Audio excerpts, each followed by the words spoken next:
ત્યારે સાંસદ પરબત પટેલની ઇનામદારના રાજીનામાને લઈને પ્રતિક્રિયા સામે આવી। નારાજગીનો કોઈ વિષય નથી તેવું પરબત પટેલે કહ્યું છે।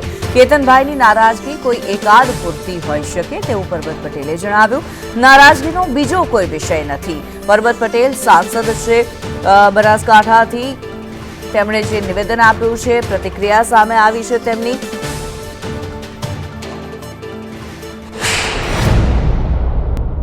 આમાં મિત્રો એવું છે કે જે તેના વ્યક્તિગત અભિપ્રાયો હોય, પણ જ્યારે આટલી પાર્ટી બધાને તો કોઈ બધા સમાવતું હોય, બધી પ્રજાને કંઈ પડી ન હોય, ક્યાંક કોઈ કાર્યકરને કંઈ હોય તો એ કર્યું હોય। બાકી હું માનું તો હજી પાર્ટીમાં જે માનતો એ બધાને આવકારવા માટે અમે બધા જ સંમત હોઈએ। આભાર। કોઈના સામે લડેલો હોય ને લાયો જ હોય, એ બધાને આવકારવા માટેની વાત છે। અને કંઈ નારાજગીનો સવાલ મારી દ્રષ્ટિએ ક્યાંય કોઈનો વ્યક્તિગત હોઈ શકે, એ પોતાનો થયો। પાર્ટી જ્યારે આ માને છે ત્યારે બધાને આવકારવા માટે પાર્ટી તત્પર છે।